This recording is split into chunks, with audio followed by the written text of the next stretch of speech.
তাকে উপলক্ষ করে হরিকথা ব্যক্ত করেছিলেন। তিনি হচ্ছে মাতৃগর্ভে বসে ভগবানকে দর্শন করেছিলেন, আর যার তনুখানা ভগবান নিজেই কোলে করে রক্ষা করেছিলেন। এখানে একটু বুঝবার বিষয়, তার তনু মানে দেহ, তার দেহখানাকে ভগবান নিজে রক্ষা করেছে। বলুন তো, এর চেয়ে সৌভাগ্য কি আর কিছু হতে পারে? হতে পারে?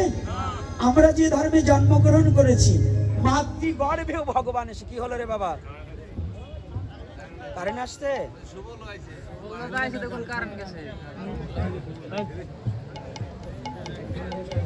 জয়নিতা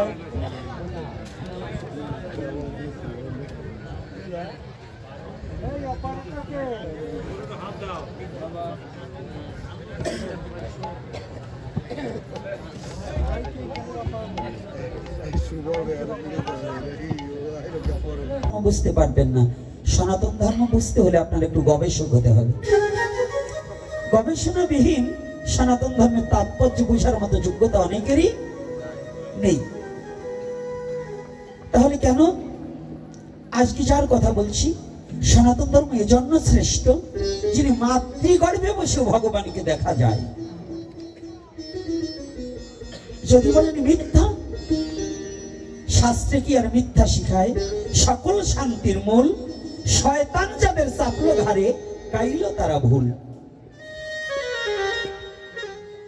আজকে সনাতনী যুবক যুবতী আবার বৃদ্ধ বনিতা যারা এসেছেন, আজ সনাতন ধর্মের মধ্যে বয়স 65 হয়েছে, তথাপিও সনাতন ধর্মের মর্ম কি অনেকে উপলব্ধি করতে জানে না। শুধু দেশাচার আমরা সনাতনী, গলায় একটা মালা পরলেও পারি, না পরলেও পারি, কিন্তু ধর্মটা আমার কি প্রয়োজন এটা অনেকেই আমরা উপলব্ধির খাতায় নিচ্ছি না। শুধু এই কিছু কিছু জায়গায় আমরা শুধু ধর্মের নামে অধর্মটাকে ছড়িয়ে দিয়ে আমরা শুধু অধর্মটার রস আস্বাদন করছি, কিন্তু ধর্মের রস যে আস্বাদন করতে হলে একটু তিতো বটে, যেমন নিম পাতা তিতো বটে, আস্বাদন করলে তাহা যেমন ফলপ্রসূ হয়, অনেক ব্যাধি নির্মূল হয়। ধর্মের কথা একটু কটু বটে, কিন্তু যদি জীবনে মেনে নেওয়া যায়, সে পশুত্ব স্বভাব দূরীভূত হয়ে শুদ্ধ মানুষ হতে পারে। বিশ্ব চরাচর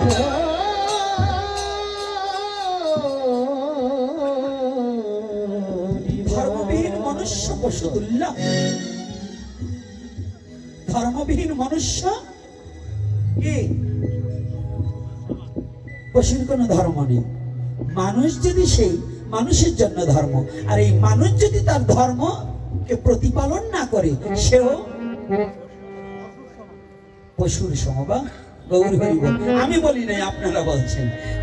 আমি বললে আবার বকা দেওয়া হয়ে যাবে, আপনারা আবার অনেক রাখবেন, আবার ভাববেন যে গোপীনাথ শুধু বকাবকি করে। ভাগবতী কি বকাবকি আছে? ভাগবতী বকাবকি নেই, কিন্তু পিটানিও আছে। পিটানি আছে না? আছে কিনা? এই সনাতনী জাতি ভাগবতে মারামারি আছে কিনা বলুন, একজন বলুন। এই যে করতাল বাজাই না গ্রুপ আছে না, হরে কৃষ্ণ কইয়ে খালি ভিক্ষা করলে ওই গ্রুপ, ওরা বলে কি ত্রিনাদপি শুনেছেন তরুরে সহিষ্ণেন অমানেন মানদেন কীর্তনীয় সদা। একেবারে সনাতন ধর্মটাকে তেজ মাগিয়ে দিয়েছে ওইগুলো। কারণ কি জানেন? এর একটা নিহিত কারণ আছে, মানে ওনরা দুর্বল। আর এখন বৈষ্ণব হয়তো সবল পার্টি না, ইয়াং কালে বৈষ্ণব হয় না। বৈষ্ণব যত হয় 4-5টা পোলাপান হওয়ার পরে, যখন তাপ, এখন ছেলে মেয়ে খাবার দেয় না, বউ মা চোখে দেখতে পারে না, এখন একটা গতি আছে, বেগ নিলে পরে ভিক্ষা চাইলে আর অভাব হবে না। এখন ওগুলো তো কারোর সাথে বাদাতে পারবে না, বাদালেও মার খাবে। এই জন্য ওই একটা শ্লোক ধরে রাখছে, সেই শ্লোকটা হচ্ছে ত্রিনাদপি শুনেছেন তরুরে সহিষ্ণেন অমানেন মানদেন কীর্তনীয় সদা হরি। এটাই শুধু সনাতনী শ্লোক না, সনাতনী শ্লোক আরো আছে। যে অর্জুন বললেন আমি যুদ্ধ করব না, ভগবান বললেন যুদ্ধ তোমার করিতে হইবে। রাধে রাধে আছে কিনা? তাহলে যদি এটা বললেন, কোন যুদ্ধ? ধর্মযুদ্ধ, ন্যায় যুদ্ধ, অন্যায় নয়, অপশক্তির বিরুদ্ধে প্রতিবাদ করা, এটা একটা যুদ্ধ। ভাগবতী কৃষ্ণ নিজে কংসকে, তার মামাকে ধ্বংস করে দিয়েছে। রাধে রাধে। ভগবান হয়েও তার মামাকে পর্যন্ত স্যার সে কি ছিল? বলবেন কি ছিল? মামা কি অসুর নয়? হ্যাঁ, ধর্মের পক্ষে না অধর্মের পক্ষে? জানেন তো তার বাবাকে পর্যন্ত ছাড় দেয়নি। কংসের বাবার নাম যেন কি? বাবা। উগ্রসেনকে ছাড় দিয়েছে? দেয়নি। তার শ্বশুরকে পর্যন্ত ছাড় দেয়নি। ও বড় যিনি তার বাবাকে ছাড় দেয়নি। ভগবান বললেন এই ধর্ম প্রতিষ্ঠা করতে হলে তুমি আমার মামা হলে কি হবে? মামা যদি অসুর হও তাহলে আমি ভাইনা হয়ে কৃষ্ণ হয়ে এসেছি। তুমি যদি কংস হও আমি এই জগতের মধ্যে তদ্রূপ বললেন হে জগৎজি, তোমার মামা যদি এই কংসের মতো হয় তুমিও কৃষ্ণকে স্মরণ করে, আমি কৃষ্ণ আমাকে স্মরণ করে শক্তিটা প্রয়োগ করে ওই অশুভ শক্তিকে বিনাশ করে দাও।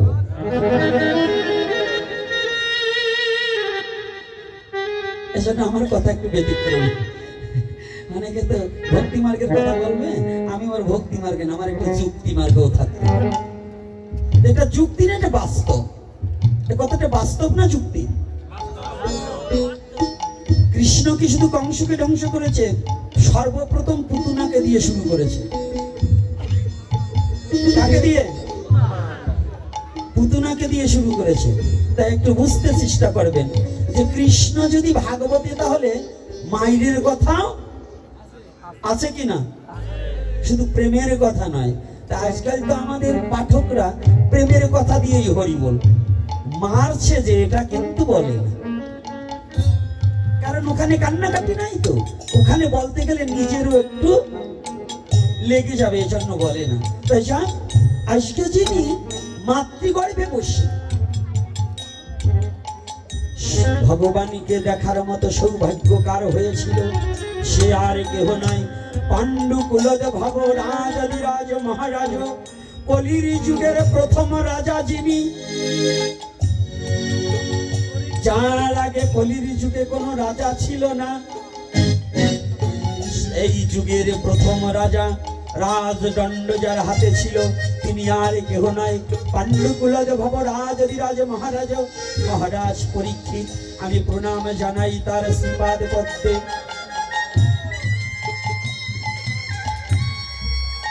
দ্বিতীয়বার প্রণতি জানা আপনাদের চরণে। কেন জানেন? এই ব্যাসাসন উপবেশন করার মতো যোগ্যতা আমার নেই, তবে শুনেছি পুরাণে মহিমা ব্যাখ্যা নেওয়া সম্ভবে যদি সাধুগুরু বৈষ্ণবের কৃপা হয়।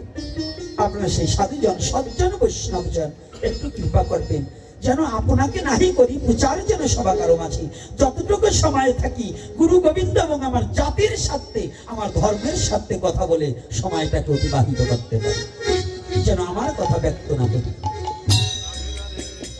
আমার জন্য এখানে আসা নয়, এটা আমার জন্য আনা হয়নি, এটা আমার অ্যাডভার্টাইজ দেওয়ার জন্য আনা হয়নি, এটা একমাত্র অ্যাডভার্টাইজ আমার গৌর গোবিন্দের এবং আমার জাতির অ্যাডভার্টাইজ দেওয়ার জন্য। এটা যেন আমি করে যেতে পারি। তাহলে আসুন আমরা সবাই মিলে একটু রাধা মাধব কীর্তন করি, তারপরে আলোচনায় আবার প্রবেশ করি নাকি? রাধা মাধব যখন এই কলিহত জীবের দুঃখ বোঝার মতো আপনজন যখন ছিল না,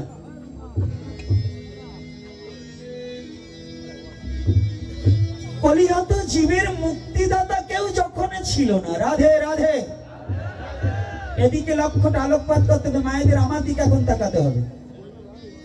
সামনে দিকে এখন এদিক ওদিক তাকালে কিন্তু আমি কিছু বলবা না, এখন আমার দিকে তাকাও। কথাগুলো ভালো করে শুনতে হবে, ছুটে গেলে কিন্তু আর হবে না। পেয়ে এমন সুযোগ হলে বিয়োগ শাসে কি আর পাবি দিশে? এই সুযোগটা হারিয়ে গেলে আর পাবে না। এই জন্য বলছি, আমি একটা ব্যক্তিকে খুঁজছি। গত পাকুল্লাতে যে বাবা আমাকে একটা কোশ্চেন মানে একটা প্রশ্ন করেছিল, একজন সাধু বাবা, আমি সেই সাধু বাবাটাকে আজকে সামনে দেখতে পাচ্ছি না। আমার খুব যন্ত্রণা হচ্ছে, আমি কি তার চরণে অপরাধ করে ফেলছি কিনা। আমার সেই অজিত গোলদার বাবা কি আসছে? যদি এসে থাকেন সামনে আসলে একটু ভালো লাগতো। পাগলটাকে আমার খুব দেখার ইচ্ছা যাচ্ছে।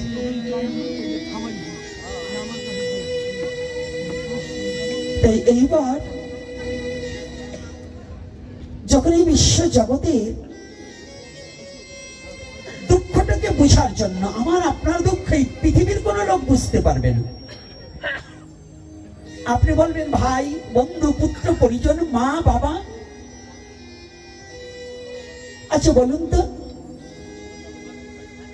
ছেলের কিছু হলে মা বলে যে তোর যদি কিছু হয়ে যায় আমি বাঁচবো না, বলে, কিন্তু আসলে কি ছেলের সাথে কোনোদিন কোনো মা বাবা মারা গেছে? এই গিয়েছে? কথা বলবেন, মরেছে? ছেলে আদরের সহিত মাকে বলছে, মা তোমার যদি কিছু হয়ে যায় আমি কাকে নিয়ে বাঁচবো? আচ্ছা বলুন তো, কোন মা মারা যাওয়ার পরে ছেলে তার সাথে মারা গিয়েছে? একজনও মরে? আচ্ছা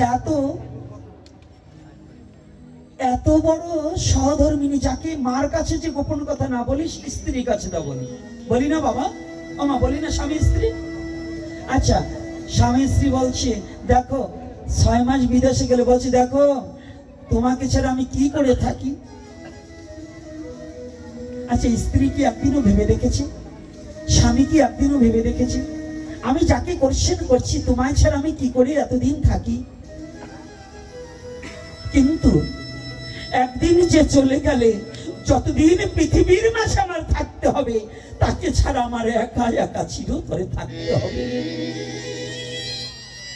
তাকে আমি নিয়ে সাথে করে আসিনি, আর নিয়েও যেতে পারবো না, কিন্তু যাকে নিয়ে এসেছি আর যাকে নিয়েই যেতে হবে, যাকে নিয়ে এসেছি, যে না আমার কাছে থাকলে আমার এই দেহটা নিথর দেহ পড়ে থাকবে, কেউ আমাকে ডেকে জিজ্ঞাসা করবে না।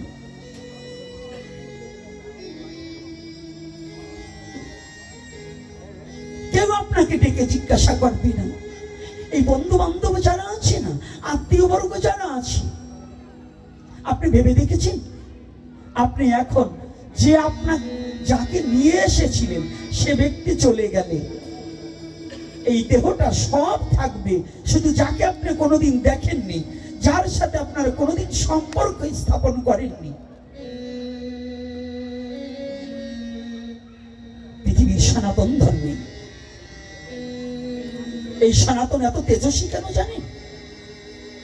আজকে একটা কথাই আমগ্রামের মাঠে বলে যাচ্ছি, দৃঢ় প্রতিজ্ঞাবদ্ধ হয়ে বলে যাচ্ছি, সনাতন ধর্ম না হয়ে যদি অন্য কোনো ধর্ম হতো, সনাতন ধর্মের প্রতি যত নির্যাতন, যত নিপীড়ন, যত অন্যায়, যত অত্যাচার হয়েছে, অন্য কোনো ধর্ম হলে তার নাম গন্ধ, তার কোনো অস্তিত্ব থাকতো না। শুধু সনাতন বলে এখনো দাঁড়িয়ে আছে, শুধু সনাতন বলে এখনো দাঁড়িয়ে আছে। এর কারণ কি জানেন?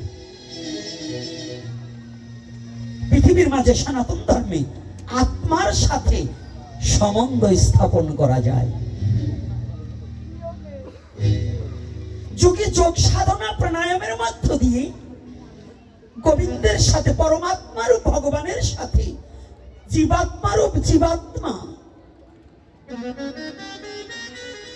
জীবাত্মার পরমাত্মা, পরমাত্মার সাথে এই জীবাত্মার সম্পর্ক গঠনটাই হচ্ছে, স্থাপন করাটাই হচ্ছে, তার সাথে পরিচয় জানাটাই হচ্ছে সাধনা। এই মালা, তিলক, ভোগরাগ, লাফালাফি করা, কীর্তন করতে হয় আত্মশুদ্ধির জন্য। এটা হচ্ছে সংকীর্তন, আর কীর্তন আলাদা। সংকীর্তন আর কীর্তন কিন্তু আলাদা। সংকীর্তন সংঘবদ্ধ হয়ে যে কীর্তন করা হয় তাহাকে বলা হয় সংকীর্তন। সংঘবদ্ধ মানে অনেক লোক নিয়ে যে কীর্তন করা হয় তাহাকে বলা হয় সংকীর্তন। আর কীর্তন মানে কি? রতন। সেই রতনীকে চেনার জন্য, কোন রতন, যে রতন না থাকলে আমার কোনো মূল্য নাই, যে রতন আমার হৃদয়ে মাঝে অবস্থান না করলে আমাকে সবাই লাশ বলে অভিহিত করবে, যে রতন না থাকলে ভয়ে কেউ আমার কাছে যাবে না, সেই রতনকে অনুসন্ধান করার নামই হচ্ছে কীর্তন। যে রতনেরকে সন্ধান করার নামই হচ্ছে কীর্তন। সেটা এই লাফালাফি হুড়োহুড়ি লোক দেখানো নয়, সেটা একমাত্র পরম পিতার উদ্দেশ্যে চর্মচক্ষু বন্ধ করে দিয়ে গুরু গোবিন্দের সেই গুরুদেবের অনুগত হয়ে সখে অনুগত ভজন করিতে করিতে চর্মচক্ষু বন্ধ করে জ্ঞান নয়নে খুলে দিয়ে শিশুর মতো সরল হয়ে নয়নের জলে বক্ষ প্লাবিত করে ভগবানকে ডাকিতে হয়। এটার নামই হচ্ছে সাধনা, এটার নামই হচ্ছে সাধনা। এই সনাতন ধর্মের আপনাকে চিনার জন্য, আপনাকে আর ঈশ্বরকে, এই জন্য তিনটা পথ, এই সনাতন ধর্মে যেন পথভ্রষ্ট না হয়, তিনটা পথকে যোজন করেছে। সনাতনী জীব যেন পথভ্রষ্ট না হয়। আজকে এখানে অনেক ডাক্তার, অনেক প্রফেসর, প্রিন্সিপাল আছেন, থাকতে পারে না, আছেন অনেক জ্ঞানীজন, গুণীজন, সাধকজন আছেন। আমি শিক্ষিত বলবো না, কারণ এমএ পাস করেও গাদা হয়, ডক্টরেট করেও গাদা হয়, হয় না বাবা? ডক্টরেট করেছে, ও তার মা বাবার সাথে সুসম্পর্ক নেই, প্রতিবেশীর সাথে কোনো সুসম্পর্ক নেই, তার দ্বারা মানুষের কোনো কল্যাণ আসে না, সে শুধু অপকর্ম করে দেয়। তাহলে ডক্টরেট করে কি হবে? গাধার নেই? গাধা যেমন তার নিজের বোঝা বয়ে যায়, নিজেকে যেমন ওই চিনির স্বাদ পেতে পারে না, তো শিক্ষিত হয়েছে ভদ্রলোক, নিজের আত্মচৈতন্য জ্ঞান হয় না, ওকে গাধার সাথে তুলনা করতে হল, কখনো সুশিক্ষিত নয়। তদ্রূপ জ্ঞানী আর শিক্ষিত কিন্তু এক নয়, জ্ঞানী আর শিক্ষিত এক নয়। বলো দেখি, এ জগতে মূর্খ বলি কারে? ভাবুক বললেন, বলো দেখি এ জগতে মূর্খ বলি কারে? বললেন, হিতাহিত জ্ঞান নাই মূর্খ বলি তারে। কি বাবা, এটা কি আমার কথা না কবির কথা? কবির কথা। তাহলে কি বলছে? হিত আর অহিত। অহিত মানে খারাপ, হিত মানে ভালো। তাহলে হিতাহিত যার জ্ঞান নাই, কোন কার্য করিলে পরে হিত কাহাকে বলে? সহিত। স মানে নিজ, আমার কোনটায় মঙ্গল হইবে। টাকা পয়সা উপার্জন এটা কিন্তু মঙ্গল নয়, এটা বন্ধনের কারণ, মৃত্যুর কারণ, দুঃখের কারণ। বেশি ধন যার হিসাব তার, বেশি টাকা পয়সা যার জগতে, শত্রু তার বেশি। কি বাবা, মন্ত্রী মিনিস্টার যারাই বলেন, যত এই এসপিডিসি যারাই বলেন, যার যত টাকা, সে কিন্তু একা খোলামেলা ঘুরতে পারে না, পারে? ভয় তার বেশি না? আর যার কিছু নেই, পাগলকে কোনো ডাকাতে ধরে? ডাকাতে ধরে কারে?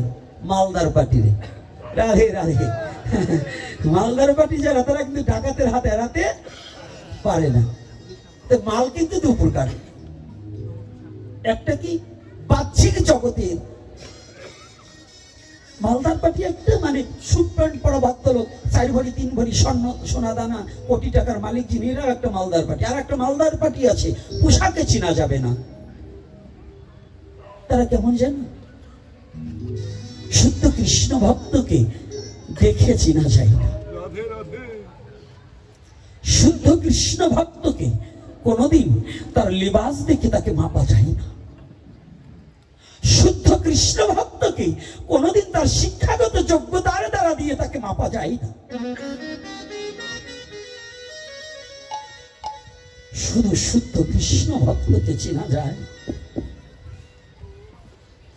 যার চরণ স্পর্শ করলে সমস্ত দেহের অশান্তি দূরীভূত হয়ে দিব্য আনন্দের উদয় হয়ে যায়, যার চরণ স্পর্শ করলে সমস্ত অনাবিল দূরীভূত হয়ে যায়, যার চরণ স্পর্শ করলে পরম পিতা পরমেশ্বরের কথা মনে পড়ে।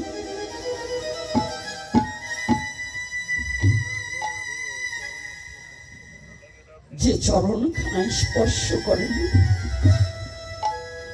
যে শুদ্ধ ভক্তের চরণ ধুলি অঙ্গে মাখলে কোটি জন্মের পাপ মুক্ত হয়ে ভগবত ধামে যাওয়ার পিপাসা জাগ্রত হয়। এই মহাজনকে, এই মালদার পাটিকে, যার ভিতরে মাল আছে, কোন মাল? ভগবত প্রেম। সেই প্রেম সত্তা যাহার মধ্যে প্রতিষ্ঠিত আছে, তাহাকে পোশাক দিয়ে কখনো বিচার করা যায় না। তাকে চুকি পায় না যোগ সাধনে, ব্রহ্মা পায় না ব্রহ্ম জ্ঞানে। ব্রহ্মা পর্যন্ত ব্রহ্ম জ্ঞান দ্বারা শুদ্ধ কৃষ্ণ ভক্তকে কোনোদিন বিবেচনা করতে পারে না। ব্রহ্মা পর্যন্ত পারে না, ব্রহ্মাও পরাভূত।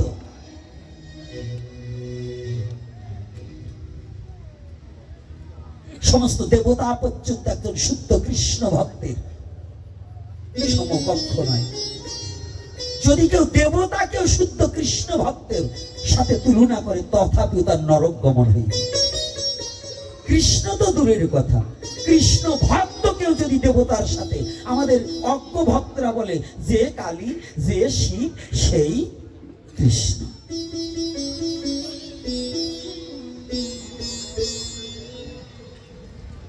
এগুলো হচ্ছে স্বল্পবুদ্ধি সমাপন্ন ব্যক্তির কথা। ওরা ভজনবিহীন, ওরা কোনো ভজন করে না, শুধু মুখ বোলা টিয়া পাখি।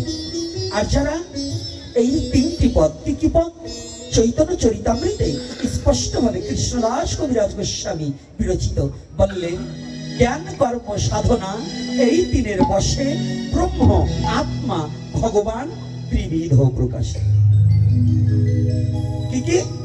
জ্ঞান কর্ম সাধনা, এই তিনের বশে আমরা পাবো কি, প্রাপ্তি হব কি? ব্রহ্ম আত্মা ভগবান। জ্ঞানী চাই ঈশ্বর দর্শন। ঈশ্বরকে সহসা দেখা যায় না। ঈশ্বর কথাটা যখন মুখে উচ্চারণ হবে তখন তিনি নিরাকার। আর এই ঈশ্বর যখন চুকি যায় আত্মদর্শন, এই ঈশ্বরই পরমাত্মা রূপে যখন হৃদয় পুরে বসবাস করছেন, চুকি তার যোগ সাধনার মধ্য দিয়ে ওই জীবাত্মা পরমাত্মার যখন মিলন ঘটায় দ্বিদলে, তখন যুগী যোগ পূর্ণ হয়ে যায়। তখন ওই যুগী রাধা গোবিন্দ যুগল মূরতি দর্শন করে আপন হইয়ায়।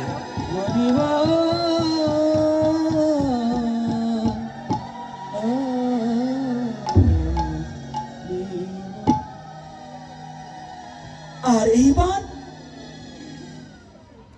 ভগবান, ভগবান সাকার, নিরাকার বস্তুকে সাকার করা, এটা ভক্তের বড় কঠিনতম ব্যাপার। নিরাকার বস্তু, সনাতন ধর্মের ঈশ্বর সাকার না নিরাকার? নিরাকার নয়? সেই নিরাকার বস্তুকে সাকারে রূপ করা এটা বড় কঠিন। সাধারণ জলকে যদি বরফ করতে হয় তাহলে একটা মেশিনের প্রয়োজন। কি বাবা, মেশিন ছাড়া জল কি বরফ হবে? আর একটা ভাবে হয়, কঠিন তাপে বাষ্প হয়ে বাতাসের সাহায্যে যখন পাহাড়ের গায়ে অবস্থান করে, তখন ওই তরল জল বায়ুবীয় হয়ে ওখানে গিয়ে কঠিন রূপ ধারণ করে কিনা? যারা সায়েন্স নিয়ে লেখাপড়া করেছেন, জলের তিনটি অবস্থা, কঠিন, তরল, বায়ুবীয়। তা আমার সনাতন ধর্মে তিন অবস্থায় ঈশ্বরের ভজন করা যায়। কয় অবস্থায়? কি কি? আমাদের সমাজে একটা সমস্যা আছে, ঈশ্বর ভজন বলছে ও যা করছে ওটা নয় আমারটা ঠিক, আর আমি যা বলছি যে ওটা নয় আমারটা ঠিক। এই ঠেলাঠেলি হচ্ছে কিনা? হচ্ছে কিনা? কয়েকদিন আগে একটু গিয়েছিলাম আপনাদের, আমাদের এই পশ্চিমবঙ্গ নয়, আমাদের বাংলাদেশের নয়, বাঙালির কৃতি সন্তান বলবো, এবং যিনি জাতপাতকে দূরীভূত করার জন্য, সেই নিষ্পেষিত জাতির জন্য যিনি শিক্ষা ব্যবস্থা আমাদের এই বিলের মধ্যে করেছিলেন, আমার গুরুচাঁদ ঠাকুর এবং হরিচাঁদ ঠাকুরের কৃপায়। আমি সেই পুণ্যধামে যখন গিয়েছিলাম, যাওয়ার পরে কিছু নির্বুদ্ধি, কিছু রাজাকার বাহিনী, এই সনাতন ধর্মের কিছু রাজাকার হয়েছে, এই সনাতন ধর্মের মধ্যে কিছু রাজাকার হয়েছে, এটা বৈষ্ণবদের মধ্যেও আছে, মতুয়াদের মধ্যেও আছে। এই রাজাকার গুলো নিজের পায়ে নিজেরা কুড়োল মারার জন্য, নিজের স্বজাতিকে ধ্বংস করার জন্য বসেছে। যেমন কিছু মতুয়া হয়েছে, ওরা গুরুচাঁদকেও মানে না, হরিচাঁদও মানে না, ওরাই নিজেরা ভগবান শাস্তে চেষ্টা করতেছে।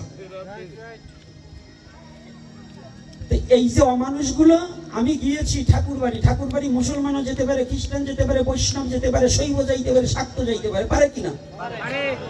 ঠাকুর কি খালি ওই যে কয়টা বদমাইশের জন্য, ওদের জন্য ঠাকুর নাকি? ঠাকুর ভক্তে, ঠাকুরকে যে ভালোবাসবে সে। মায়াপুরের বাড়িতে মতুয়া যাবে, শৈব যাবে, শাক্ত যাবে, গানপত্য যাবে, সৌর যাবে, মুসলিম যাবে, খ্রিস্টান যাবে, ইহুদি যাবে, জৈন যাবে, নাস্তিক যাবে। যেতে পারে না বাবা? ওরাকান্দি সবাই যেতে পারে না? একজন গেলেই কি সে ওই ওরাকান্দির সম্পদ আনবার এবং ওরাকান্দির বদনাম করবা যাচ্ছে? এই যে কিছু ওরাকান্দির নামধারী কিছু ওপার বাংলায়, পশ্চিমবঙ্গে এবং এই পূর্ববঙ্গে কিছু শয়তান জুটেছে। ওরা মতুয়ার নামে আমার গুরুচাঁদ ঠাকুরকে হেয়পূর্ণ করার জন্য এই রাজাকার বাহিনী লেগেছে। এবং সনাতন রাজানু কোন জায়গা থেকে কোন বিদেশি চক্রান্ত বহিরাগমন অন্য ধর্মের এজেন্ট হয়ে সনাতনীদের মতো মারপিট লাগাবার জন্য এই শয়তানগুলো ব্যস্ত হয়ে গেছে। মতুয়াদেরকেও ভাগ করে ফেলছে এই শয়তানগুলো। আরে বৈরাগী দল তো ভাগ আছে, মতুয়াদের মতো ভাগ করে ফেলছে এই শয়তানগুলোকে। এর পরের এপিসোডে আমি নাম ধরে ধরে বলে দেব। বাংলাদেশ এবং ভারতবর্ষে এই শয়তানগুলো সনাতনী জাতির মধ্যে একটা দ্বন্দ্ব বাঁধিয়ে এরা এজেন্ট হিসেবে কাজ করছে, যেন সনাতনী জাতি নিঃস্ব হয়ে যায়। এরা রাজাকার। বাঙালি হয়ে যেমন পাকিস্তানি হয়ে কাজ করছিল এবং সনাতন ধর্মে জন্মগ্রহণ করে সনাতন ধর্মের মধ্যে দ্বন্দ্ব বাঁধাবার জন্য, ভেদাভেদ সৃষ্টি করার জন্য আবার এরা একটা চক্র তৈরি হয়েছে। তবে সাবধান, আমাদের পথ মাত্র তিনটা। আমি আবারও বলে দিচ্ছি, সাবধান করে দিচ্ছি সবাইকে। শ্রীমদ্ ভগবদ গীতায় যদি কেউ বলে ঈশ্বর আসতে পারে না, তাহলে তার মতো গাধাই পৃথিবীতে জন্মগ্রহণ করেন। কারণ যেখানে ভগবান কৃষ্ণ নিজে বলেছে, যখন ধর্মের গ্লানি হয়, অধর্ম যখন বৃদ্ধি পায়, আমি তখন স্বইচ্ছায় অবতীর্ণ হয়ে যাই। কি একথা আছে কিনা? তাহলে ভগবান বারংবার আসতে পারে, তার যখন প্রয়োজন তখন সে আসতে পারে, যেখানে ইচ্ছা সেখানে সে আসতে। এটাকে যারা অস্বীকার করে, আমি বললাম ওর জন্মে ত্রুটি আছে, ওর জন্মের বাবাকেও মানে না। কারণ যেখানে সাক্ষাৎ ব্রজেন্দ্র নন্দন পরম পুরুষ পরম পিতা পরমেশ্বর ভগবান শ্রীকৃষ্ণ নিজে স্বমুখনিশ্চিত বাণী বলেছে, সেই ভগবানের কথাকে যে অমান্য করে, ওকে আমি মানুষের মধ্যে গণ্য করি না। আর সেই সনাতনে জন্মগ্রহণ করি, আমার সেই সনাতনকে দ্বিজাতি বিভেদ, মানে দ্বিভেদ করার জন্য, বিভেদ করার জন্য, ভাগ করার জন্য যারা উঠে পড়ে লেগেছে, এদেরকে কখনো জাতি ক্ষমা করবে না। জাতি কোনোদিন তাদেরকে ক্ষমা করবে না। এই জীবকে উদ্ধার করবার জন্য সনাতন ধর্মে যত মহাপুরুষ এসেছে, প্রতিটা মহাপুরুষ এক একটা দায়িত্ব নিয়ে এসেছে। কি দায়িত্ব নিয়ে এসেছে? ছলে বলে কলে কৌশলে যেভাবেই হোক হরি নাম দিয়ে বিশ্ব জগৎকে একত্রিত করার, ভাতৃত্ব প্রেমে বন্ধন করার জন্য প্রত্যেকটা মহাপুরুষ চেষ্টা করেছে। কিন্তু মহাপুরুষদের কোনো দোষ নাই, দোষ হচ্ছে আমার মতো শয়তানের। কারণ কি জানেন? আমি ভাবি আমার গুরুদেবী ভগবান হয়ে গেছে, উনি ভাবছে ওনার গুরুদেব ভগবান হয়েছে। এই যে দলাদলি, ঠেলাঠেলি আর মারামারি, কাটাকাটি, এইগুলো যতদিন পর্যন্ত না যাবে, ততদিন পর্যন্ত এই সনাতনী জাতির হৃদয়ে কখনো শান্তির লেশ মাত্র থাকবে না। থাকবে? থাকবে? এই কথা বলেন না কেন? ভয় পাচ্ছেন নাকি? ভয় পাচ্ছেন? আজকে আমার মিল্টন বাবা বলেছে তার মাদারীপুরের মতো, আমি কিন্তু এটা নয়, মাদারীপুরই সীমাবদ্ধ নয়, মাদারীপুর সীমাবদ্ধ নয়, ফরিদপুর সীমাবদ্ধ নয়, আমার সীমাবদ্ধ গোটা সনাতনী জাতি। আমি সনাতন কুলে জন্মগ্রহণ করেছি, আমি এই গণ্ডিবদ্ধ চিন্তা ভাবনার মধ্যে আমি নই। আমার চিন্তাটা, আমার সনাতনী জাতি যদি সুখে না থাকে, আমি একা সুখ ভোগ করে কোনো লাভ নেই। আজকে মিল্টন বদ্ধ সুখে থাকবে তার মাদারীপুরকে নিয়ে। গতকালকের ঘটনা, এই যে আপনার পার্শ্ববর্তী মকসিদপুর থানায় চাওচা গ্রামের ছেলেটাকে খুন করা হয়েছে ঢাকা বসে, ওটা আমার কমেনি? হ্যাঁ, কার কমেছে? করতাল বাজাচ্ছ, খিচুড়ি খাচ্ছ, আজকে কমেছে কার জাতির? আমার জাতির। যে ছেলেটার এক মায়ের একটা মাত্র সন্তান, আজকে মাটা কার কাছে গিয়ে দাঁড়াবে? আপনি হৃদয়ে কোনোদিন জায়গা করেছেন যে আপনার একটা সন্তান যদি সে মারা যায় আপনি কিভাবে ধৈর্য ধরে থাকবেন? পুত্রহারা মার সান্ত্বনা দেওয়ার মতো যোগ্যতা আমার মতো গোপীনাথের নেই। কিন্তু আজকে বাংলাদেশে কত হিন্দু নির্যাতন হয়েছে মিল্টন বাবু তা খবর রাখেন। মিল্টন বাবু শুধু মাদারীপুরের সীমাবদ্ধতা। এই জন্য আমি প্রত্যেকটা নেতাকে বলতে চাই, ওই সুভাষ বাবাকে বলবো, শুধু আপনার ইউনিয়ন নিয়ে ভাবলে হবে না, আমার সনাতন নিয়ে যদি না ভাবতে পারেন তাহলে আপনাদের মতো নেতা আমাদের দরকার নেই। আমার সনাতন নিয়ে যে না ভাববেন তাদের মতো নেতা আমার দরকার নেই। কি আপনারা কি বলেন? কথা বলেন না কেন?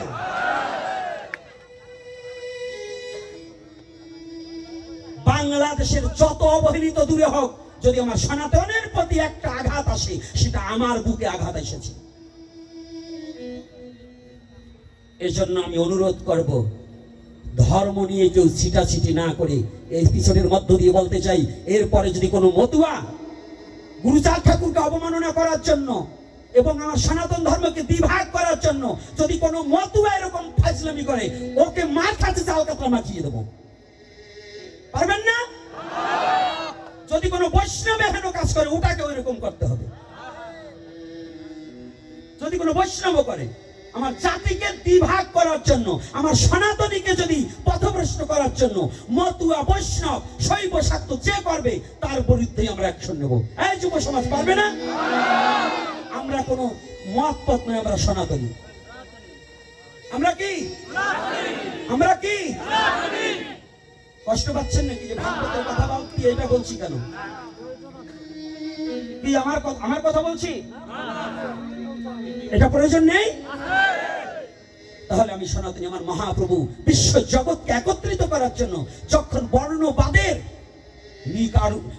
করুন কষাঘাতে, যখন মানুষে মানুষে দ্বিধা দ্বন্দ্ব এবং মানুষে মানুষে ঘৃণার বীজ ছড়িয়ে দিয়েছিলেন, এই বিষ মানুষ যখন অনুতপ্ত হতে লাগলেন, যখন হাহাকার করে কেঁদেছিলেন, জানেন যারা ইতিহাসবিদ আছেন, আজ থেকে 500 বছরের আগে, 550 বছর আগের ইতিহাস, এই সনাতনীদের প্রতি যে বর্ণবাদের চিন্তা চেতনা ছিলেন, নিম্ন জাতি যদি কোনো উচ্চ বর্ণের বাড়ি যেতেন তাকে বসতে দিতেন না, যদিও কোথাও নিচে বসতেন সেখানে গোবরের ছিটা দেওয়া হতো। যেখানে নিম্ন বর্ণ গেলে পরে খাবার তো দূরের কথা, সে তার ছায়াটা পর্যন্ত মারাতো না। এই অবস্থা যখন এই সনাতন ধর্মের মধ্যে ঢুকে পড়েছিল, তখনই কলির পাবন অবতারী রাধা কৃষ্ণ দুহু অঙ্গ এক অঙ্গ হয়ে শ্রীকৃষ্ণ চৈতন্য মহাপ্রভু এসে উদয় হয়ে গিয়েছে।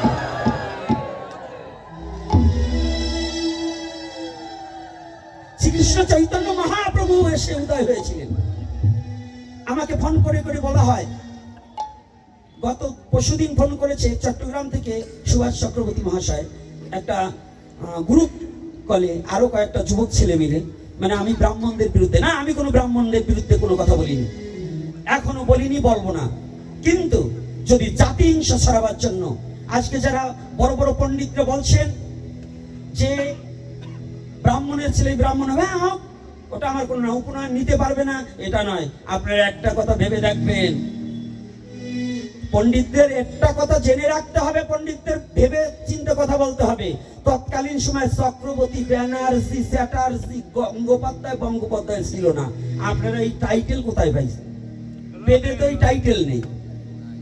আছে বেদে টাইটেল? কোন পুরাণে আছে? চক্রবর্তী বলতে কি বুঝায়? রাজা। চক্রবর্তী বলতে সম্রাট, রাজ চক্রবর্তী বলা হয় না? কিন্তু চক্রবর্তী বলতে ব্রাহ্মণ নয়। আপনারা চক্রবর্তী, গঙ্গোপাধ্যায় এগুলো পাইলেন কোথায়? এই খা বিশ্বাস এগুলো তো আগে ছিল না, বেদের গায়ে এগুলো ছিল নাকি? তাই ফাজলামি বা কথাবার্তা সনাতন ধর্মকে নিয়ে কথা বলতে হলে পাণ্ডিত্য অর্জন করেছেন বটে, এজন্য আপনাকে ধন্যবাদ জানাই যে আপনারা অনেক শ্লোক মুখস্থ করেছেন। কিন্তু আমরা শ্লোক না বলতে পারলে কি হবে? একটা জিনিস জানবেন, হ্যাঁ, ওই স্বর্ণকারের ঠাকুর টুকুর কামারের এক বাড়ি। স্বর্ণকার সারা দিন রাত ঘুরে ঠাক ঠুক করবে, কামারে এক বাড়ি দিয়ে কিন্তু একেবারে মাথা চেঁচে দেবে। এজন্য সনাতন ধর্ম নিয়ে আবার বর্ণবাদ বাংলা ভারতের মধ্যে সৃষ্টি করতে চাইলে তাকে কোনো ছাড় দেওয়া হবে না। যে জাতি হোক যদি বর্ণবাদ ছড়াতে চায় তাকে কোনো ছাড় দেওয়া হবে না। আমি সনাতনী। কোথায় ছিল সেদিন তোমার এই কৌলিন্য প্রথা? সৃষ্টির প্রারম্ভে খোঁজো, যদি জগৎ পিতা জগদীশ্বর এক মনু হইতে যদি সমস্ত জাতির সৃষ্টি হয়, ওটা পড়নি? ওটা পড়নি? এক মনু হইতে যদি জগৎ সৃষ্টি হয়, তাহলে এই নিচু মুচির ছেলেও ব্রাহ্মণ, এটা জানিতে হবে। তোমার কথায় চলবে না, আগে সিদ্ধান্তবাদে আসতে হবে। বস্তু নির্দেশিয়া করো তত্ত্বেরই বিচার। তোমার মতো তুমি বলে যাবে আর এই কুসংস্কার ছড়িয়ে দেবে, এটা সনাতনী জাতি কখনো মানবে না। এজন্য বলছে যেই ভজে সেই ভক্ত, আর সব ছাড়, কৃষ্ণ ভজনে নাই জাতি কুলাদি বিচার। কষ্ট হচ্ছে নাকি আপনাদের আমার কথা শুনতে? কি কষ্ট হচ্ছে? রাধে রাধে। কষ্ট পাচ্ছেন না তো বাবারা? আজকে কান্নাকাটি বন্ধ। যত কান্না গতকাল কাঁদছেন, আমার ভাই কান্দাইছে, আমি আজকে কান্দাবো না। আজকে কান্দাকাটি করে কি পাইছেন? কানবেন, কাঁদতে হবে, তবে মায়াবাদী নয়, শুধু কৃষ্ণ বলে কাঁদো। লোককে দেখাবার তরে নয়, জানো সে দেখবে আর আমি জানবো, সে জানে আর আমি জানি। এজন্য এই কান্না কাঁদতে হবে। তবে আজকে কোথায় আমার সেই প্রতিটা মনুষ্য জাতি দুঃখ হরণ করবার নিমিত্তে সেই গোলকের হরি এসে ভুলকে এসে গৌরাঙ্গ রূপে নিচ জাতিকে বক্ষে জড়িয়ে ধরে আজকে ব্রাহ্মণ্যবাদ ছড়াচ্ছেন। এই পণ্ডিত গুলোকে বলে রাখি, পিনাকি ভট্টাচার্য ব্রাহ্মণ নয়, সেটা যে মুসলমানের মাইয়ে বিয়ে করলো, সেই সময় পণ্ডিত ছিল কোন জায়গায়? পারলে সেইটারে ফিরেই আনো। পণ্ডিত দেখ ফানি লেস কাটা পণ্ডিত হয়েছে না, পারো ওই যে নিচ জাতির কাছে যাইয়ে ভালো পিঠাকের কাছে যাও, তার থাকবে না একটা। এজন্য যদি এই জাতিটা যারা জাতিভেদ ছড়াচ্ছে, বর্ণবাদ ছড়াচ্ছে, এগুলোকে কেউ কখনো গ্রহণ করা যাবে না। এর বিরুদ্ধে সকলে সচেতন হতে হবে। যেখানে যে অবস্থায় পাবে একে আগে হটাও। এই বর্ণবাদকে কি করতে হবে? হটাতে হবে। সনাতন ধর্মে কোনো বর্ণবাদ নেই, পূর্বেও ছিল না, এখনো ছিল না। যদি থাকতো, মহাপ্রভু চার বর্ণের জন্য চারজন সৃষ্টি করত। চারজনের একই পিতা যদি মনু হয়ে থাকে, তাহলে বর্ণবাদ আগেও ছিল না, এখনো থাকবে না। থাকবে? আপনারা যারা শিক্ষিত ভদ্রলোক আছেন, আমাদের আদি পিতাকে, ব্রাহ্মণের কে, ক্ষত্রিয়র কে, বৈশ্যর কে, শূদ্রের কে? তাহলে যদি মনু হয়, আমার সনাতন ধর্ম মোতাবেক যদি আদি পিতা মনু হয়, তাহলে আমরা সবাই যদি মনুর সন্তান হয়ে থাকি, তাহলে তুমি বাবন আর আমি বুঝি শূদ্র হব না? হ্যাঁ, কায়দাটা কি? উনি আমার মাথায় পা থুয়ে উনি কলা খাবে, ওইরকম কলা খাবার অন্তত সবাই দেবে না। কলা খেতে হলে একটু হিসাব করো। উপনয়ন সমস্ত জাতির আছে, দশমিত সংস্কার শুধু ব্রাহ্মণের নাকি? ওটারও যেভাবে জন্ম হয়েছে আমারও সেইভাবে জন্ম হয়েছে, শুধু তার জন্য সংস্কার হবে, আমার সংস্কার নেই। এগুলো গল্প এবং মিথ্যা এবং মানুষ ঠকানো গল্প, এগুলো থেকে বেরিয়ে আসতে হবে। এগুলো হচ্ছে জোচ্চরের দল। এই জোচ্চর গুলো থেকে বেরিয়ে এসে সঠিক সনাতনকে বুকে ধরে হিংসা ভুলে সবাই একাকার হয়ে ঈশ্বরের ভজন করতে হবে। ঈশ্বর হিংসা, ঈশ্বর থাকে না। কি পণ্ডিত মশাই, আজকে 3টে পাইছি পণ্ডিত। তোমাকে সাত বাইরে এত লাফালাফি করে তোমরা তো কিছু বলবা না। আজকে 3টে পাইছি, জমকলেরা শনি 3টে আমার এই ঘাড়ে চাপছে। এই 3টে মানে যাতে আজকে এই 3টে বানাই, যাতে ওদিক দিয়ে পৌঁছাই যায়। এইবার দেখুন, পাবন অবতারী শ্রীমান গৌর হরি। আপনারা জানেন, ছোট্ট একটু উপখ্যান বলছি, ছোট্ট কথাটা জানেন তো? যে কথাটা অল্প একটু, আমার এটা বলা কথা আরো এপিসোডে আছে, কিন্তু তথাপি আজকের কথার উপরে ভিত্তি করে চলে আসলেন মহাপ্রভু, কৃপা করে বলাতে চাচ্ছেন, সেটা বলছি। আমার মুখে আমি বলছি না, এটা ঈশ্বর বলাচ্ছে, তাই বলছি। আমাকে এক নিমেষের মধ্যে ঈশ্বর আমার মুখটাকে বন্ধ করে দিতে পারে, পারে না? তাহলে এটা কে বলাচ্ছে? আপনারা জানেন আজকে আমার দুঃখ, 5ই আগস্টের পরে জানেন আমার একটু ঘুমাতে পারি, দুটো খেতে পারি। আজকে মন্দিরে আমি কাজ করতে পারছি না, আমার এই পরিশ্রমের টাকা 5.5 লক্ষ টাকা, 3টা মোবাইল, এগুলো পর্যন্ত আমাকে গাড়িতে হামলা করে হাতিয়ে নিয়ে নিল। আমি যেখানে মন্দির করেছি ওখানে আসার পরেও আমাকে বলে উনি আলিফ হত্যা 2 নম্বর আসামি, আমার কাছ থেকে টাকা হাতাবার জন্য ব্যবস্থার জন্য আমাকে ডেকে নেয় অন্য জায়গায়। এরকমও অত্যাচার আমি গোপীনাথ নিজে সহ্য করেছি। আর আপনারা বলবেন সুখে আসি, মানে উপর দিয়ে কাতরা দিয়ে, বুকে একটা কাতরা দিয়ে মেরে দিয়ে পিছনে খালি হাত বুলাবেন। আমার যে বুক দিয়ে রক্ত পড়ছে এটা আপনারা দেখছেন না তো? এটা দেখার সনাতনী জাতির চোখ হয়নি। এই সনাতনী জাতি অন্ধ হয়ে গেছে। নিজের জাতির প্রতি যত দুঃখ আসুক, আমি ভালো থাকলেই জগৎ ভালো না। আমার একটা হাত ভালো থাকলে যেমন আর একটা হাত ছাড়া চলে না, তবু আমার স্বজাতি ভাই যদি কষ্টে থাকে তাহলে তুমি সুখে থেকে তোমার এটা সুখ না, এটা সুখ নয়। তুমি যদি পারো, আমার এ ঘর ভাঙিছে যে বা আমি বাঁধি তার ঘর, আপনে করিতে কাঁদিয়ে বেড়াই যে মরে করেছে পর। তুমি কোন সনাতনী? আমি সেই সনাতনী যে সনাতনী জগাই বাধাইকে উদ্ধার করেছিলেন আমার মহাপ্রভু এবং আমার দয়াল নিতাই চাঁদ। আমি সেই সনাতনী। যদিও কখনো কারো প্রতি বিরোধ থাকে, কারো প্রতি দ্বন্দ্ব থাকে, সেটাকে ভুলে গিয়ে আজ দুঃসময়, তার বিপদের সময় তার পাশে দাঁড়িয়ে তাকে রক্ষা করা, এটাই আপনার সবচেয়ে বড় ধর্ম। কোনটা ধর্ম বাবা? বিপদে ঠেলে দেওয়া না তাকে রক্ষা করা? কোনটা? কোনটা? এই সনাতনী জাতি পলিটিক্সও বোঝে না, ধর্মও বোঝে না। পলিটিক্স কি জানেন?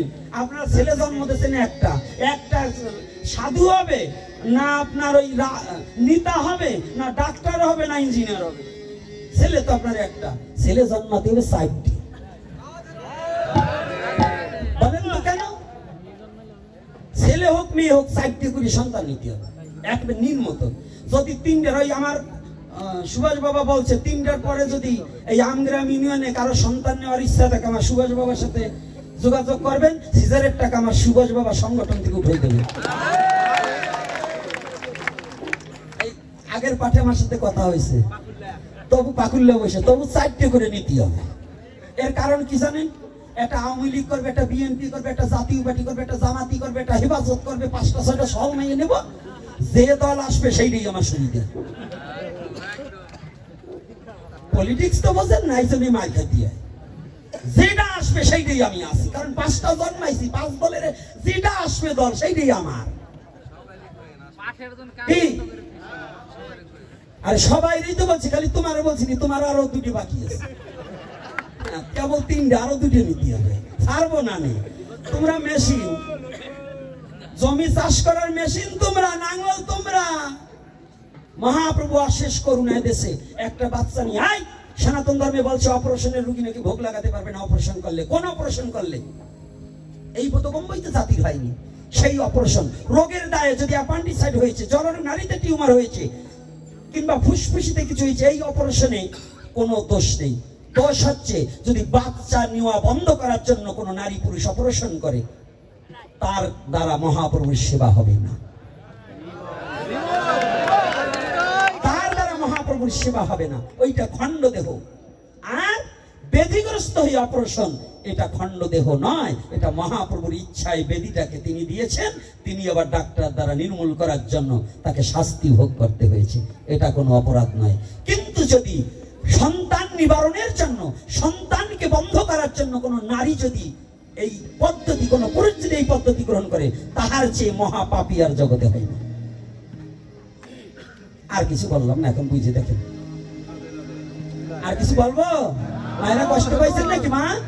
ও মা, কষ্ট পান নাই তো? তাহলে যাদের 2টো বাচ্চা আছে আবার দয়া করে 2-1টা নিয়ে। আর যদি কেউ লেখাপড়া করাতে অসমর্থ হন, দয়া করে এই হতভাগার একটু খবর দেবেন, সন্তানটা মন্দিরে দিয়ে দিবেন, যদি মহাপ্রভুর ভাগ্যে থাকে একদিন মানুষ হতে পারবে। আমার জীবনটা বলিদান করে দিয়েছি এর উপরে। আমার কথা আজকে বলবো না, যদি অন্য কোনো দিন দেখা হয় আবার আমার কথা একটু বলবো যে কেন এত যন্ত্রণা আমার ভিতরে কেন এত আগুন, এটা পরে বলবো, আজকে আর বলবো না। তবে আমার কথাটা একটু জানতে হবে, আজকে মহাপ্রভু কি করেছে, কেমন কথাটা একটু ভালো করে জানতে হবে। চন্দ্রশেখরের ঘরে যেদিন মহাপ্রভু দক্ষিণাতে চন্দ্রশেখরের ঘরে অবস্থান করছে, আর এদিকে রূপ গোস্বামী, কিন্তু ওনাদের দু ভাইয়ের নাম ছিল কি গো? হ্যাঁ, দবির খাস আর সাগর মল্লিক, নাম পরিবর্তন। তৎকালীন সময় হোসেন শাহের আমলের দুজন, নাকি হোসেন শাহের আমলে না কি বাবারা, সাধু বাবারা কি বলেন? আমি আবার ভুলে গেলে আপনারা একটু বলবেন। তার হোসেন শাহের আমলে কিন্তু তারা প্রধান দুজন কর্মচারী ছিল, রাজমন্ত্রী ছিল। কে কে? দবির খাস ও সাগর মল্লিক। পরবর্তীতে গুরু প্রদত্ত নাম হন রূপ এবং সনাতন।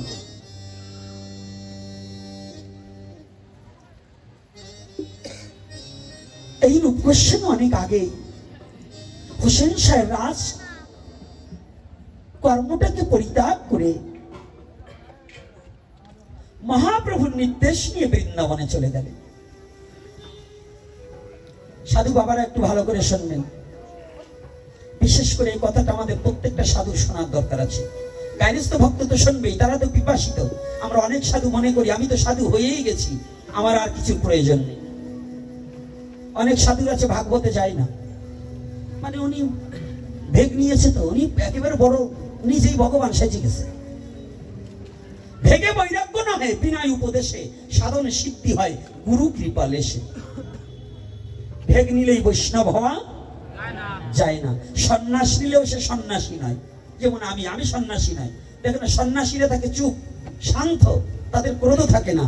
আমার ক্রোধ আছে, এজন্য আমি সন্ন্যাসী হতে পারি। তবে আপনাদের চরণে একটু স্থান দেবেন। আমাকে যদি মহাপ্রভু নরকেও রাখে তাতেও আমার সুখ হবে, যদি আমার এই দেহটা এবং আমার প্রাণটা যেন আমার জাতির জন্য উৎসর্গ করে দিয়ে যেতে পারে, তাতে আমি নরকে গিয়েও সুখ পাবো, এতে আমার কোনো দুঃখ নেই।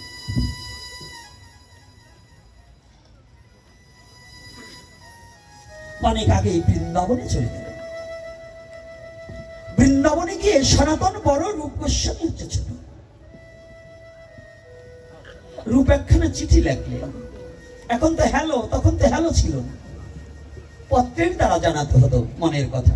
তো যখন একটা পত্র লেখলেন, দাদা, পূজনীয় দাদা, পত্রের প্রারম্ভে রইল আপনার শ্রীচরণে আমার ভক্তিপূর্ণ দণ্ডবোধ।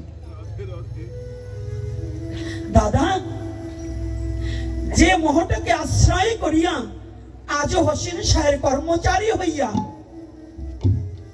কুশাধ্যক্ষ হয়ে বসে আছেন, আপনি কি ভেবে দেখেছেন আপনার প্রাণপাখি যেদিন ফাঁকি দিয়ে চলে যাবে, সেদিন দাদা হোসেন শাহের এই অর্থ আপনার কাজে লাগবে না। সেদিন একমাত্র হরি নাম ছাড়া আপনার কোনো গতি থাকবে না। দাদা, সময় অতি সংকীর্ণ, যদি কনিষ্ঠ ভাইয়ের কথা যদি মনে লাগে, আপনি একটিবারই অর্থ ছাড়ি এই হরি নামের পথে এসে আমার গৌরের চরণে একটি সমর্পিত চিত্ত করুন। এ গৌর আর কেহ না, এ সাক্ষাৎ ব্রজেন্দ্র নন্দন, এটি আপনার দাস।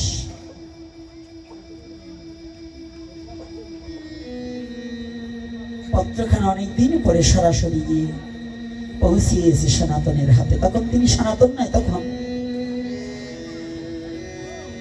সাগর মল্লিক।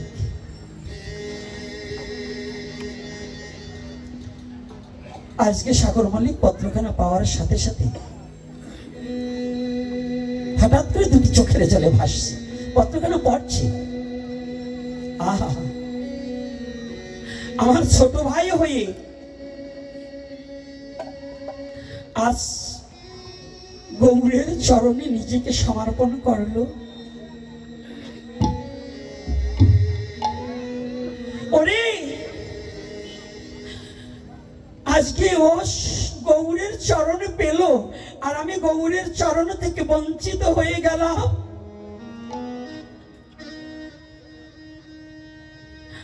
আমি কি কোনদিন আর গৌরের চরণে পাবো না? জানি ও মা, ও বাবা, ভগবানের ভজনে কোন মন্ত্র তন্ত্র, বেদ মন্ত্র, কোন ভাগবত মন্ত্র, সংহিতার মন্ত্র, এগুলো দিয়ে কখনো ভগবানকে ভালোবাসা যায় না।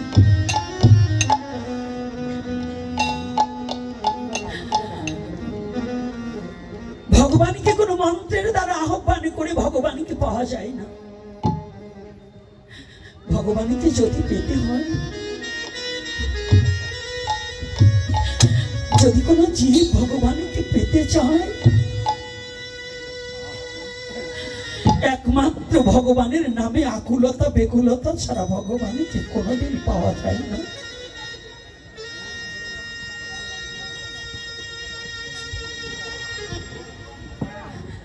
ভগবানকে পাওয়ার মাত্র দুটো পথ, সেটা হচ্ছে আকুলতা আর বেকুলতা।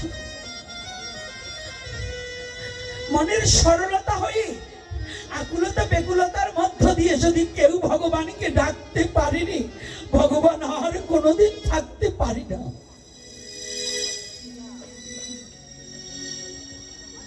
আজকে সাগর মল্লিক আকুলতা বেকুলতা দিয়ে ডাকছে। আমি গৌরের চরণ থেকে বঞ্চিত হয়ে গেলাম।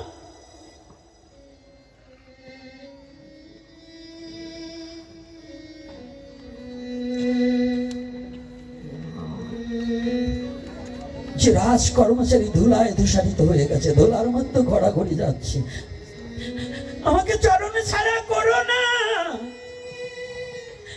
প্রভু, আমাকে তোমার চরণে ছাড়া করো না, আমি আসছি।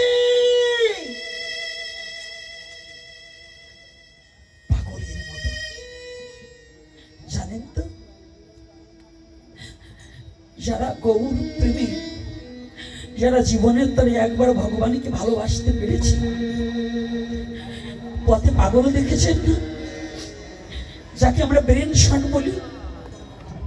এই বিশ্ব জগতে একবার গৌরকে যদি কেউ ভালোবাসতে পারে, যদি একবার জীবনের তরে কোন জীব আমার গৌর হরিকে ভালোবাসতে পারে, তার নামটা যদি শুদ্ধ চিত্তে বদনে লইতে পারে, তার আর ঘরে থাকতে পারবে না।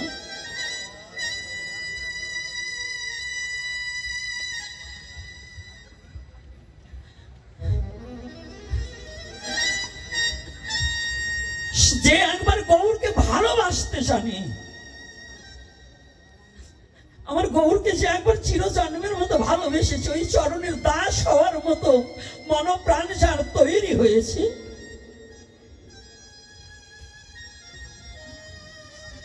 যে গৌরকে ভালোবাসার মতো হৃদয়ে একটা বাসা তৈরি করেছে, একবার হৃদয়ে দুয়ার খুলে দিয়ে হা গৌরাঙ্গ বলে যে জন একবার ডাকতে পারেনি,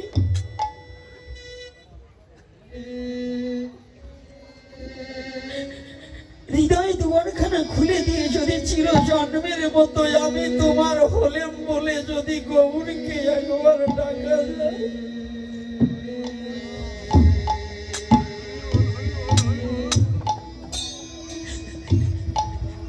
গৌর আমি তোমার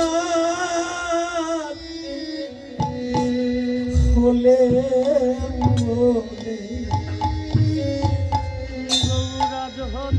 আমি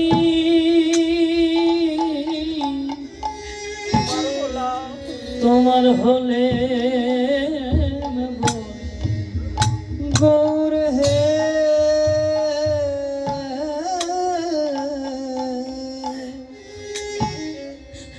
ওরে আজ হতে গৌর আমি গৌর আজ হতে আমি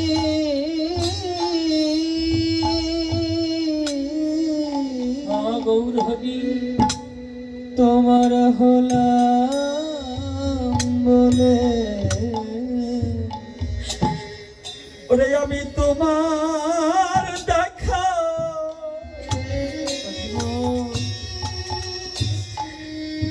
ওরে পাইবা না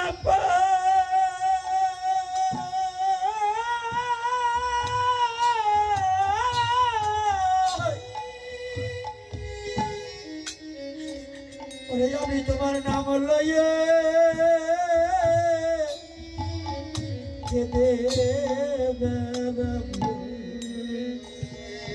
গৌর আমি তোমার দেখা নিদাই গৌর হরিব পাইবা না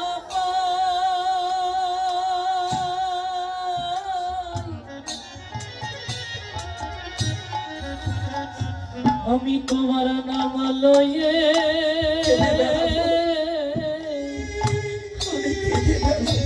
আমি কেঁদে বেড়াবো গৌর আমি তোমার লেখা গৌর হরি আমি পাইবা না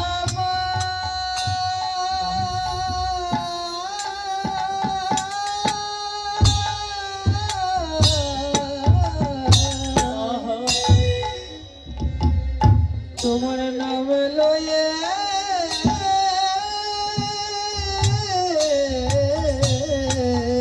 আমি কেঁদে বেড়াবো আমি কেঁদে বেড়াবো এই জগতে পথে পথে ওরে ঘাটে ঘাটে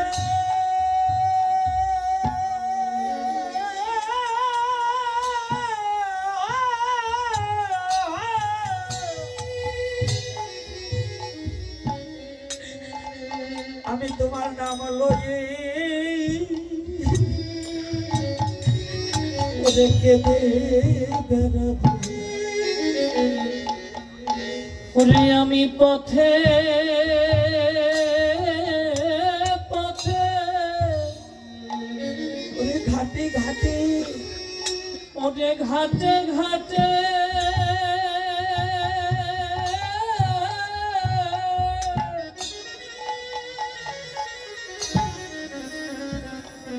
গৌর তোমার নাম লইয়ে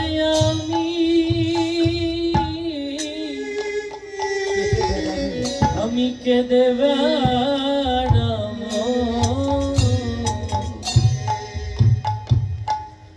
বিশ্ব জগতে এমন খোলা মন এই আকুলতা বিকুলতা যাদের মধ্যে কাজ করে তারা আজ না হোক কাল কাল না হোক পরশু আমার গৌরের চরণ তারা পাবেই পাবে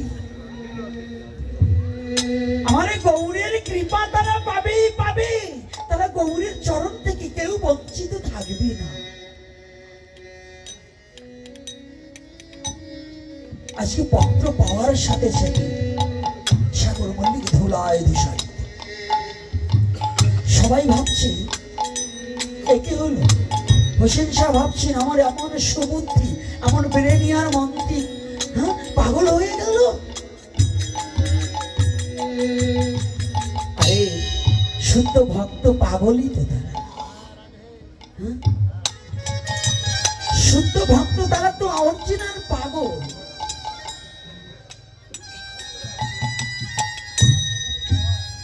তারা বিশ্ব জগতের কিছু চাই না শুদ্ধ ভক্ত কিচ্ছু চাই না সত্য যুগে সেই বুড়ি মায়ের কথা। গাভীটা ছিল, ভগবানকে দুধ সেবা দিতে বলছে, গাভীটা যেন মরে যায়। ভগবান বলছে না, বলছি তারপরে কি জানি তাল পাতার কুঠিরটাও পুড়ে যায়। নারদ বললো, ভগবান তুমি এ কেমন কথা বলছো, যে তোমাকে খেতে দিল তাকে তুমি অভিশাপ দিলে, আর যাকে যে তোমাকে দুধ দুধ করে তাড়িয়ে দিলে তাকে তুমি আশীর্বাদ দিলে। সেদিন বলছে না, নারদ আমার এ কথা তুমি এখনো বুঝবে না। শোনো, আমি ওকে বিষয় বাসনা থেকে সব পুড়িয়ে ছাই করে দিয়ে শুদ্ধ খাঁটি স্বর্ণ করে ও যেদিন দেহ রাখবে আমি পুষ্প রথে চড়িয়ে আমি নিজ হাতে আমার গোলকে নিয়ে যাবো। আর যে আমাকে তাড়িয়ে দিয়েছে ওকে বিষয় বাসনা দিয়ে এমন ডুবিয়ে রাখবো ও যেন আমাকে আর কোনোদিন খুঁজে না পায়। শুদ্ধ কৃষ্ণ ভক্ত যারা, যারা শুদ্ধ গৌর ভক্ত, যারা শুদ্ধ হরি ভক্ত, যারা শুদ্ধ শিব ভক্ত, যারা ভক্ত বিভক্ত নয় ভক্ত যারা, তাদের মনে কোনো অহংকার হিংসা থাকে না। থাকে বাবা? যারা শুদ্ধ ভক্ত, তাদের সে মতুয়া হোক, কৃষ্ণ ভক্ত হোক, শৈব হোক, যে মতে পথের হোক, তাদের কোনো এসব থাকে না। এই হিংসা খুঁটিনাটি কাদের? যারা বদমাস, নাকি বাবা? শুদ্ধ ভক্তি।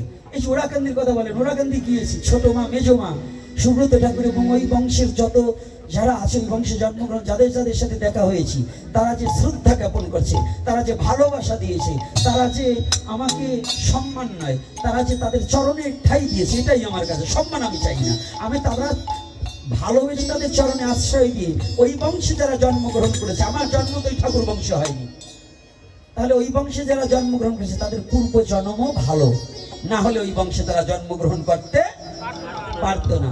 তাহলে তারা যে আমাদেরকে ভালোবাসলেন, বুকে টেনে নিলেন, এটাকে আমরা অস্বীকার করবো? কি অস্বীকার করবো বাবা?